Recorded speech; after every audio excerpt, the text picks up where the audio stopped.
Good morning. I wanted to give you guys a bit of an energy update. I recently put out a blog where I was discussing that the frequencies we're in the beginning time to where the frequencies are going to start to separate. Right now they're kind of intermingled. We can bounce side by side. 1 minute we can be in the very solid, heavy second, third dimensions. Next minute we can be in fifth and be in bliss. And we kind of go on this roller coaster ride where we feel like we're completely bipolar.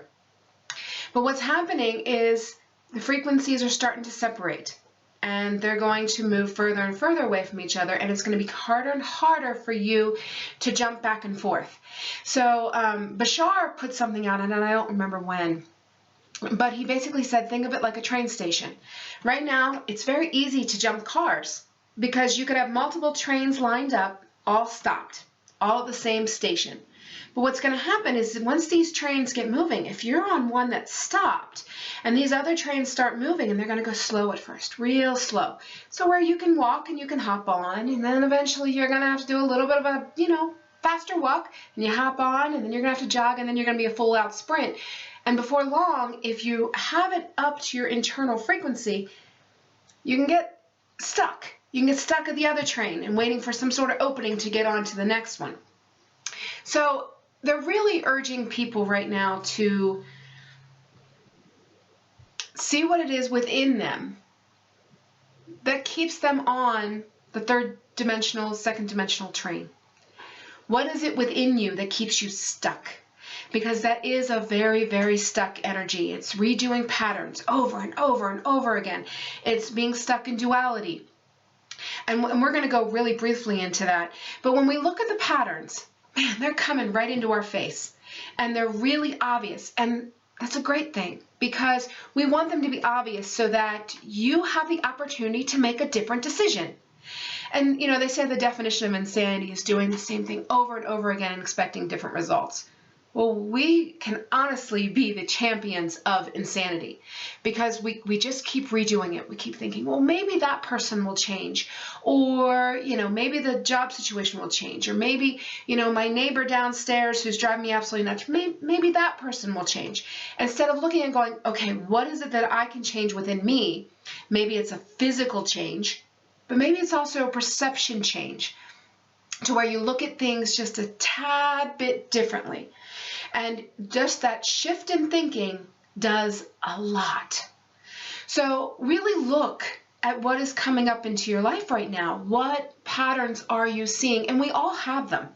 Some are really, loud and obnoxious, and others are more subtle. So we have to be observing. We have to really be looking at our life and going, okay, what is this showing me now? Because we leave breadcrumbs for ourselves. And we talk about synchronicities and things like that in our life. These are clues that our soul left helping guide us on our way. And so our job is to see them. Our job is to look for them. Okay, so then another thing that's coming up, boundaries. But this can also be part of patterning. I've got this pattern in me to where I tend to not keep the firmest boundaries all the time.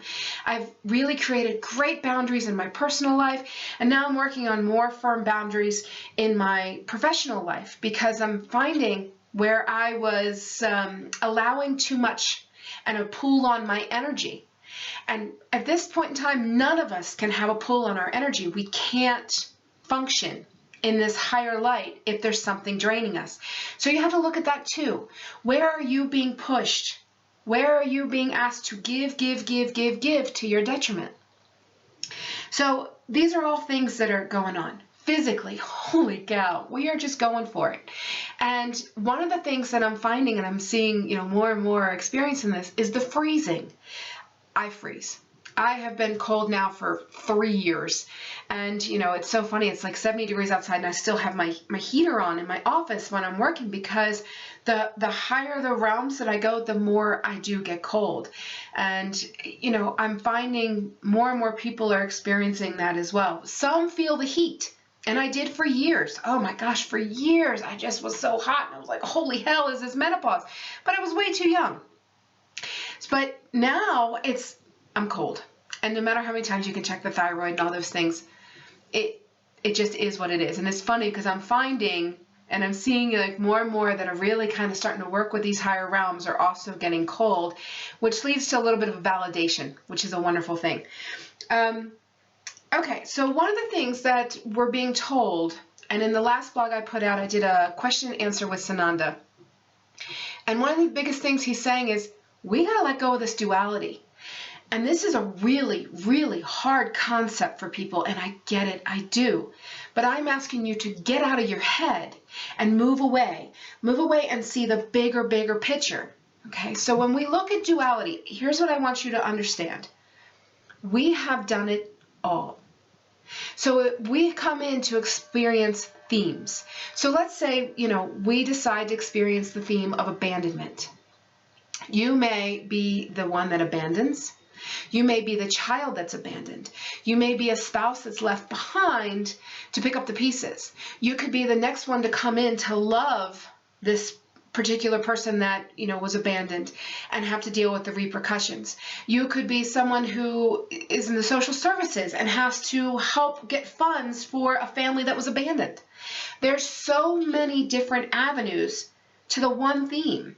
And what we do in our lives is we explore it completely.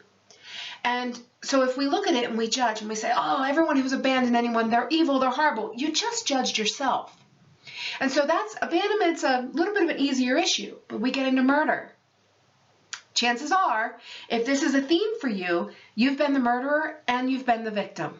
You may have been the person who loved the murderer and saw their life fall apart. You could have been the parent of a murderer and feel that shame and that, oh my God, how did this happen?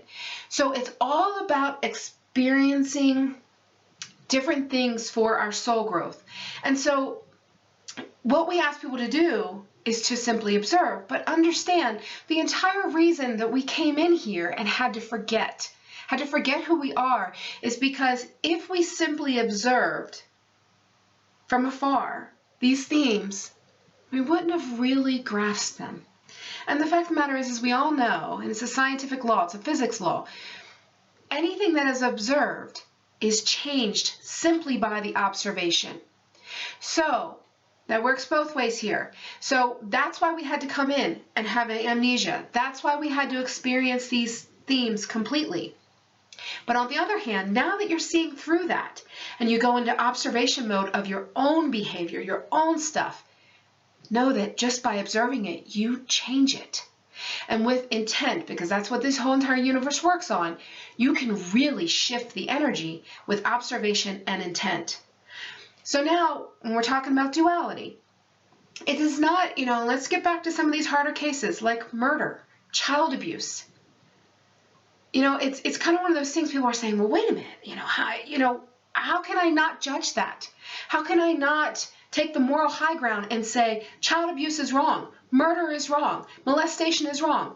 You can have those feelings. No one is saying that to leave duality behind, that you have to lose that morality. That makes no sense.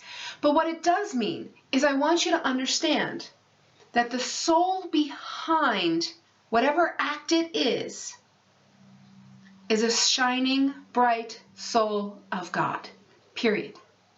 We are all of source, regardless of what takes place in this amazing, insane world. So we're all here playing roles. So when we look at this, what I'm saying is when you leave duality behind, you kind of look at something and go, yep, that person murdered that person. But maybe there was a contract in place to where the other soul wanted the experience of being murdered. Does that mean that the murderer shouldn't be punished and go to jail? No, no one's saying that. Does that mean that the one that's murdered, the ones left behind, the family members shouldn't have compassion and love? And does that mean that they're not in pain? No, no one's saying that. What they're saying is, understand that these are roles. And so when you look at the roles, then you go, okay, there needs to be some type of punishment, some type of recourse here. But when you step further back and you go, okay, this is a soul that's playing this particular role for the experience. And if you are going to do something like murder and you get caught, jail is part of the experience. But can't it also be compassionate? does it have to be, we hate you, you're a terrible, horrible human being, you're this, vicious, vicious person? No, it doesn't have to be that, because that's duality. That's good, bad, black, white, Democrat, Republican. What we're saying is, look at the person and go, okay, this is what you wanted for your soul growth. And that's okay. And the other person, there was a contract. So that person got what they needed for their soul growth. And the family members left behind of the one murdered, they had it contracted too. There's no accidents in this realm. This is all about soul growth. It's all about what is it that we need to experience. And again, when we look at themes, understand, you may have been the murderer. You could have been the one murdered. You could be the loved ones left behind. You could be the jailer. You could be the judge. You could be so many dynamic roles, all built around one particular theme. And trust me, we don't only learn one theme here. Because if you have a parent that murdered somebody and goes to jail, the ones left behind, can't they then also have an abandonment theme? Absolutely. So that's what we're saying when we say leave behind the duality. And it's also, none of us know what the bigger picture is. None of us. We get little glimpses while we're here, but we are still here. We're all still seeing things from the perspective of being underwater, and everything that's being planned is up on top of the water on the boat. So we can get glimpses and we can get some understanding, but we don't totally know. So it's judging things, right? And so we all know that there are some cases to where we do judge. I remember moving to Colorado and from Maryland, which is a little more, while it's a Democratic state, they're a little more uptight. No offense, Marylanders. And I came out here and everybody had tattoos, including one of my kids' teachers, and it was just out in the open. It wasn't covered. And I came from working, Johns Hopkins, where if you had tattoos, they better be covered. And, so it was a shock for me. And I found judgment within myself to where I'm like, well, that's not professional and that's not okay. And I had to get over it. And now, I love tattoos. It's not a big deal. But I had to be introduced to where I even had the judgment of, this is right and this is wrong in order for me to even change it. So it's not that judgment is the worst thing in the world. It's the worst thing in the world if you cling to it, even in the face of other evidence. You cling to certain beliefs because this is what you've been told. And this is where the duality comes in, because we're asking for you to take a step back and really, really see things for what they are. See the truth of things. And you're going to find you can't always find the truth out there. We are all literally creating our own personal hologram and contributing to the collective hologram. So when somebody is so adamant about their truth, they're right, because it is their truth. And I can be adamant about my truth, and I'm right. So if that's the case, who am I to say whose is better? So it's leaving duality behind, is stepping back and saying, okay, that's what you need for your soul growth. And it's okay. And it's also coming from a place of getting, we don't have the big picture. We just don't. We can think we do, and then in one moment it changes. We grow, we hit a new plane, new frequency, and then the bigger picture changes again. So it's almost, leaving duality is very much a surrendering to, I don't know. I don't know. I don't know the truth. The only truth I have is the one within, and even that will change. I'm just going to open my heart, and I'm just going to follow it. So it's not about letting the whole world run rampant and murder people and rape people. That's not what it's about. And I understand that that's what the human mind does. The human mind says, what?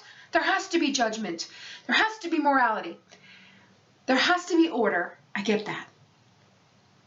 But because someone committed a crime, or what we want to call a sin, does not mean that we treat them poorly, that we stone them or set them on fire, or all the things that we have experienced in so many lifetimes on this earth. That's what we're moving away from. We're moving towards compassion and understanding that we're all simply here playing roles. You know, somebody had put, it's like looking at a villain in a movie and running into the person on the street and being like, you were evil, you did this. That's not accurate. It was simply a role. Well, that's what life on earth is here. It's roles. And we are really deeply entrenched in our roles because we fell under the spell of sleep. Now we're beginning to wake up. And part of the waking up process is realizing, wow, we're all playing roles. And one day we take off, all the veils will be gone, and we'll see clearly, and we'll probably laugh really hard when we look and we say, wow, look at the role that one played. And wow, look when you did that, and look when you did that. So, but for now, it's your job is to check your judgment. Check to where you have hardlined something. Because anywhere you have hardlined something, and it can be anything. In the holistic community, it could be that medical doctors are bad versus holistic, or maybe it's all doctors are bad. That type of hardline thinking shows where you've got resistance in your form instead of saying, the medical profession has its merits. I shouldn't give my power over to them and take away from myself. But yeah, I can listen. I can be open to it, and I can still choose. And I can be very discerning. So we have a lot going on here. And these next few months are going to be really, really, really intense. And I know we keep hearing that. But we have the physical front to where our bodies are having to get right to where they need to be. So this is where our diet may change, where, what we do changes. You may 1 minute have bursts of energy and want to do all sorts of stuff, and the next minute you're like a sloth on the couch. Listen to your body. Connect with it. And do your best to do what it asks. And then you will be able to move through. I had a client who said it so beautifully. She said, when I get a headache or I get, any of the symptoms going on, I simply say, God, if I need this for my growth, thank you. If I don't need it, please relieve me of it. And she says there's times she's completely relieved. All of a sudden the pain will leave. And then there's other times it stays. But the allowance of it, okay, whatever this is, I need this for my soul growth, for my advancement, that in itself, that allowing, that surrendering to it helps to ease the physical symptoms. I was laid up the other day. It hit me and my little one, same exact time. We both got this headache. And then I got bone pain, like in my calves and in my thighs. And I was like, holy cow, 15 minutes and it was gone. And she was the same way. Hers lasted a little bit longer than the 15 minutes. And she actually spiked a fever, and it lasted maybe an hour and then gone without medication, without anything. So there's some major, major, major stuff going on. Just allow, because we are in for such a treat. But I will tell you, I do find one of the duality pieces that I find is when you hear from people, well, what did you do to bring on this illness? And you should be able to heal yourself. Yeah, you see my face? Yeah. We haven't been here before. The bodies have not held this much light on earth. Generally at this stage, we start to leave the body, but that's not what we're doing now. So we have aches and pains. We do get sick. This stuff is not easy on the heart. If you're truly having heart issues, please go see a doctor. There's people who have had strokes because they can't handle everything that's going on in their body. There's major stuff that we're going through. And for anyone to throw shame and guilt on top of it by saying, you should heal yourself, what's the emotional component? It's not okay. It's not okay. What we all need right now is a good dose of compassion, because we don't know what this is going to do to everyone's body. And are there emotional things that can come in and absolutely wreak havoc physically? Sure. Yeah. And sometimes it's great to be able to say, my hips are hurting me, and realize that your hips are your foundation. Is there a place where you're resisting? Great. Look at where you're resisting, see if you can change it. And then maybe you can. But there's also times that as we're doing DNA upgrades, the hips freaking hurt because they're shifting. So how do we know? And we don't always know. And the only way that we can find out is to really, really be in touch with our own center. And that's a work in progress for us all too. So I just caution people, use compassion at all times. And realize some of the old stuff, the old paradigm stuff, it doesn't work anymore. We're completely in new territory now. So the old stuff of you should be able to completely heal yourself, and every illness is based on, or every ache and pain is based on an emotional component, isn't completely accurate anymore. So allow us to flow without judgment. Allow yourself to flow without judgment. Because that's the only way that we're going to set ourselves free. All right, guys, until next time. Also, keep up with new website, jennyschultz.com. I'm going to be offering monthly energy calls to where you can call in and you can hear the energy updates and get to ask some questions. We'll do a meditation. We'll do things like that, whatever is needed for the energies of that time. So get onto the website, subscribe, and then you'll receive the newsletter updates so that you can get on board with that. All right? Have a wonderful day. Talk to you soon.